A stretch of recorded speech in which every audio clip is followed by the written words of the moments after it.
Salam, selamat pagi jemaat yang terkasih di dalam nama Yesus Kristus.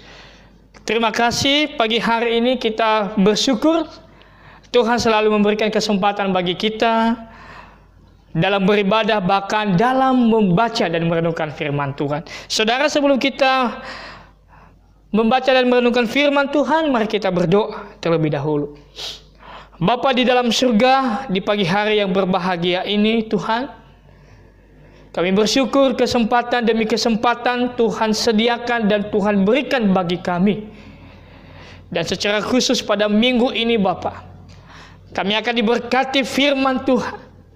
Tuhan buka hati kami dan konsentrasi kami untuk boleh memahami, membaca, bahkan melakukan firman Tuhan di dalam hidup kami.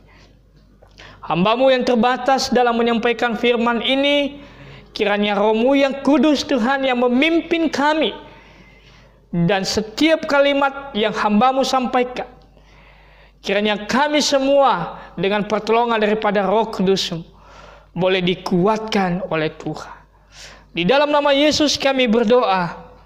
Yang percaya katakan amin.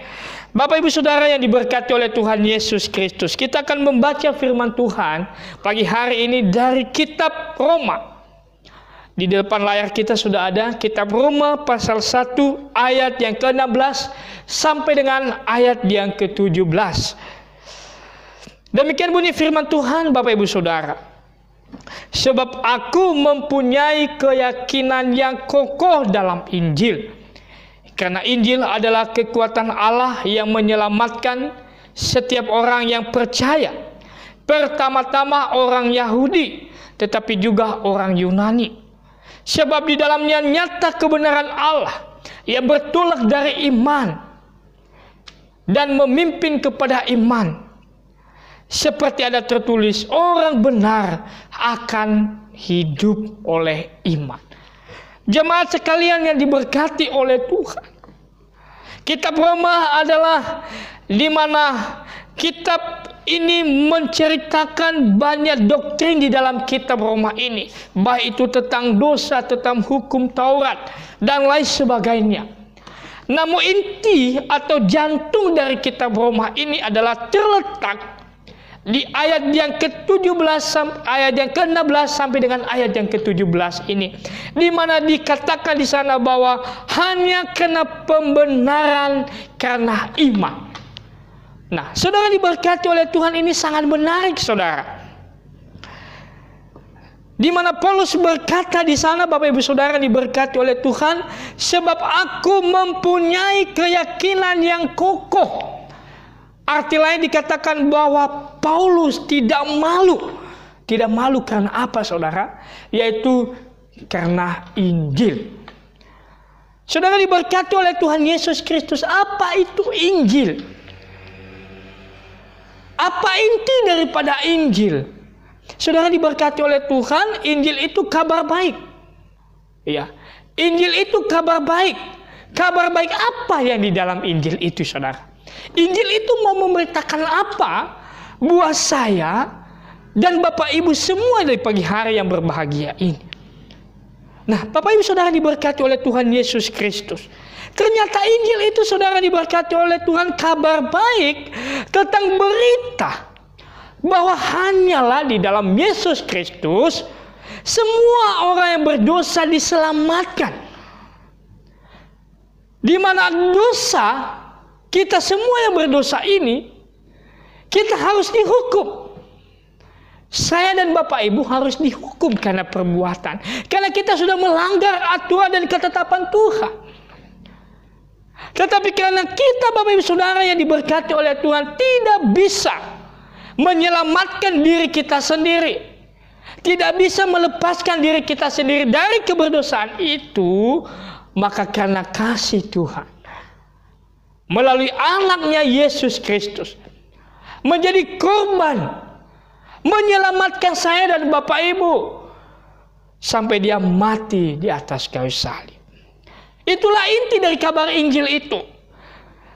Di mana Bapak Ibu Saudara diberkati oleh Tuhan, saya dan Bapak Ibu seharusnya harus mati karena dosa, tapi Tuhan memandang saya dan Bapak Ibu berharga di matanya. Oleh karena itu Bapak Ibu Saudara diberkati oleh Tuhan, keselamatan itu adalah usaha Tuhan sendiri, inisiatif Tuhan sendiri untuk memulihkan keadaan kita yang sesungguhnya, yaitu kembali kepada tujuan Allah yang semula, yaitu manusia yang segambar dengan Tuhan. Maka lewat karyanya di atas kayu salib, di sanalah kita mendapatkan pengampunan, di sanalah kita mendapatkan penebusan dosa, di sanalah kita mengalami damai dan sukacita daripada Tuhan. Oleh karena itu Bapak Ibu Saudara diberkati oleh Tuhan, dari firman Tuhan yang kita baca ini kita merenungkan dengan satu tema kecil Saudara, yaitu Injil yang menyelamatkan keluargaku. Ya, Injil yang menyelamatkan keluargaku. Tadinya kita sudah tahu apa itu Injil, kabar baik apa yang di dalam Injil, yaitu kabar baik tentang Kristus yang menyelamatkan kita. Maka bagaimana Injil itu bisa menyelamatkan keluarga kita? Saudara diberkati oleh Tuhan. Poin yang pertama adalah Injil itu harus kita alami di dalam hidup kita. Ya. Poin yang pertama adalah Injil harus kita alami dalam hidup kita. Sungguh menarik kita belajar daripada Paulus.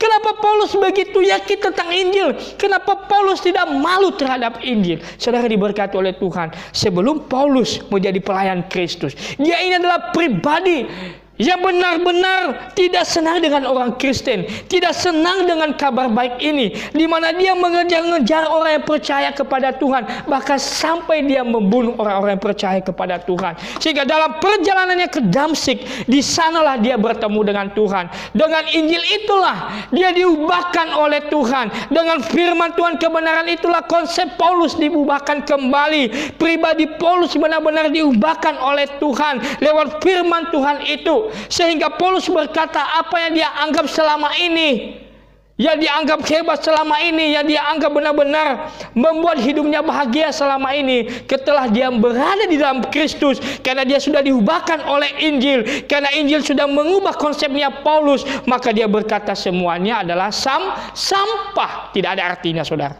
Maka Injil itu adalah begitu kuat Saudara, begitu berotoritas di dalam pribadi Paulus, sehingga Paulus sendiri diubahkan oleh Injil itu. Jadi Paulus sudah mengalami Injil Saudara. Oleh karena itu Bapak Ibu Saudara diberkati oleh Tuhan Yesus Kristus, bagaimana Injil menyelamatkan keluargaku? Kita belajar dari Paulus, di mana Paulus Injil itu sudah dia alami di dalam hidupnya, sehingga dia berubah. Maka di dalam keluarga kita sebagai orang yang percaya kepada Tuhan, maka penting sekali kita benar-benar mendasarkan hidup kita dari kebenaran ini, dari Injil kabar baik ini. Saudara kalau menikah diberkati di gereja, ya pasti gereja menyerahkan Alkitab Saudara. Kenapa gereja memberikan Alkitab kepada kedua mempelai yang baru menikah? Supaya apa? Supaya kehidupan keluarga itu mendasarkan segala sesuatunya di dalam hidupnya berdasarkan firman Tuhan, berdasarkan apa yang sudah ditetapkan oleh Tuhan di dalam Alkitab. Dia memulai semuanya, mengambil sebuah keputusan berdasarkan firman Tuhan, mengambil sebuah tindakan berdasarkan firman Tuhan, sehingga di dalam keluarga itu Saudara diberkati oleh Tuhan, tidak berbicara lagi perbedaan antara satu dengan yang lain. Istri saya kelemahannya ini malas sekali, istri saya kelemahannya ini tidak mau diomongi, suami saya kelemahannya ini tidak mau ditegur, bahkan segala sesuatunya. Saudara diberkati oleh Tuhan, ketika kita sudah disatukan di dalam keluarga dan hidup kita dasarkan fondasi keluarga kita di dalam Injil, di dalam kebenaran firman Tuhan, maka semua perbedaan yang bisa memecah belahkan, yang bisa membuat keluarga tidak harmonis, semuanya itu tidak menjadi pembicaraan di tengah-tengah keluarga kita. Perbedaan itu tidak menjadi pembicaraan utama dalam keluarga kita. Tapi marilah kita bersatu di dalam keluarga. Suami sebagai kepala keluarga, suami sebagai imam di dalam keluarga, mengajak istri memimpin istri, istri sebagai penolong, maka dia juga harus taat kepada suami. Apa yang dikatakan oleh suami, apa yang dibicarakan oleh suami, sesuai dengan otoritas, sesuai dengan kebenaran firman Tuhan. Kalian harus bersatu. Kalian harus saling mendukung. Kalian harus saling bergandeng tangan. Demikian juga yang ada anak. Harus sama-sama mendidik anak berdasarkan firman Tuhan. Supaya apa? Supaya keluarga kita sejak dini, sejak kita sudah membentuk keluarga, bahkan sampai nantinya Tuhan memisahkan kita dari suami dan istri, dan semuanya itu kita sudah hidup di dalam firman Tuhan. Kita sudah mengalami Injil itu, sehingga ketika ada masalah di dalam keluarga, sehingga ketika ada problem di dalam keluarga, kita tidak gampang diombang-ambingkan dengan keadaan, situasi, dan kondisi. Karena kenapa? Karena kita sudah mengalami Injil, kabar baik itu. Kita sudah diselamatkan di dalam keluarga kita. Oleh karena itu saudara-saudara yang diberkati oleh Tuhan Yesus Kristus, marilah kita mengalami Injil ini dalam hidup kita. Mari kita menyerahkan sepenuhnya hidup kita kepada Tuhan. Jadi ketika ada masalah, ketika marah dengan suami, memulailah dengan bahasa kasih. Halo sayang, halo beb, halo honey, halo my love. Semuanya harus memulai dengan bahasa kasih. Ada masalah, ayo kita baca firman Tuhan yuk. Ayo kita bernyanyi yuk. Saya yakin dan percaya, ketika suami marah, ketika istri salah, ketika istri mulai emosi, ketika berbicara tentang firman Tuhan, pasti hatinya luluh. Pasti hatinya, amarahnya sudah mulai reda. Karena kenapa? Karena dia sudah sebelumnya mengalami Injil.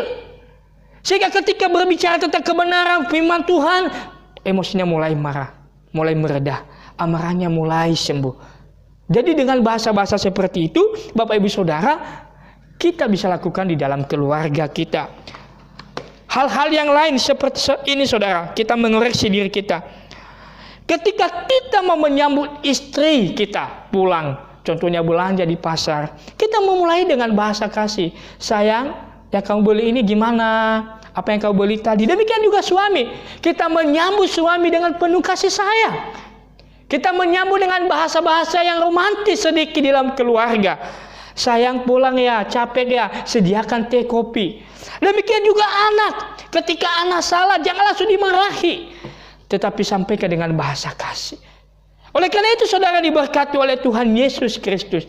Hal-hal inilah di dalam keluarga kita menanamkan kebenaran firman Tuhan. Sehingga ketika anak mulai dewasa, dia juga melakukan di dalam keluarganya nantinya. Demikian dengan suami dan istri. Jadi yang pertama ini saudara diberkati oleh Tuhan, supaya keluarga kita diselamatkan oleh Injil, alami dulu Injil itu. Alami dulu. Yang kedua, Bapak Ibu Saudara diberkati oleh Tuhan Yesus Kristus, bagaimana kita mengalami Injil di dalam keluarga? Yang kedua adalah mempercayakan hidup sepenuhnya kepada Tuhan. Paulus berkata, aku tidak malu di dalam Injil. Ya. Kenapa Paulus tidak malu, saudara? Kenapa Paulus begitu kokoh di dalam Injil itu?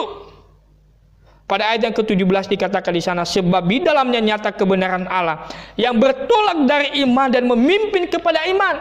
Seperti ada tertulis, orang benar akan hidup oleh iman.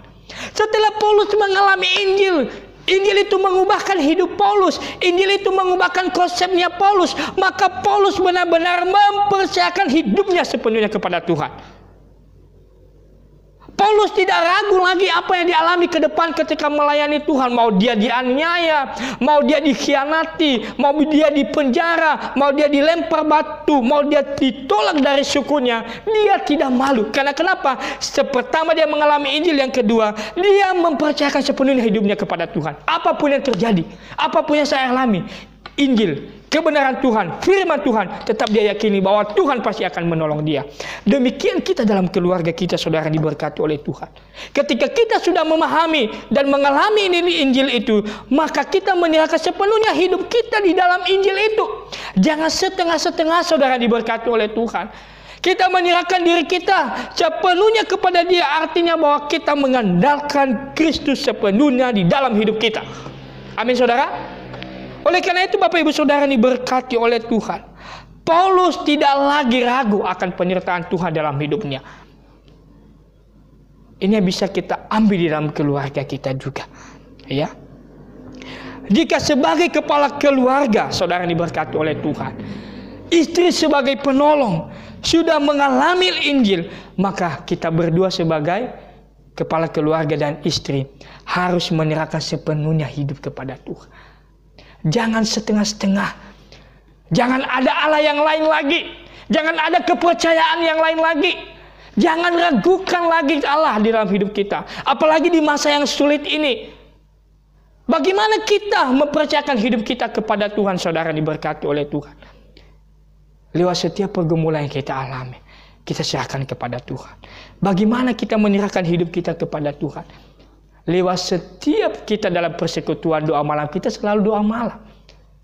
Artinya ketika kita doa malam, kita semakin menyerahkan hidup kita kepada Tuhan, mengandalkan Tuhan. Apapun yang terjadi dalam keluarga saya, sekali Yesus tetap Yesus di dalam hidup saya. Tidak ada yang lain. Oleh karena itu Bapak Ibu Saudara diberkati oleh Tuhan Yesus Kristus. Ini sangat penting kita tanamkan di dalam keluarga kita. Bagaimana kita menyerahkan hidup sepenuhnya kepada Tuhan. Tidak ada lagi kepercayaan yang lain.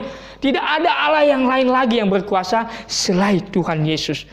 Oleh sebab itu Bapak Ibu Saudara yang diberkati oleh Tuhan Yesus Kristus, mulailah membentuk persekutuan mesbah di dalam keluarga. Ya, suami, istri dan anak-anak. Ajak semua mereka. Ajak semua mereka berdoa dengan serius, berdoa dalam keluarga, sehingga di sana kita menanamkan harta rohani di tengah-tengah keluarga. Ada beberapa contoh di dalam Alkitab saudara diberkati oleh Tuhan. Yang pertama adalah Yosua sekeluarga. Yosua berkata, aku dan seisi rumahku beribadah menyembah kepada Tuhan.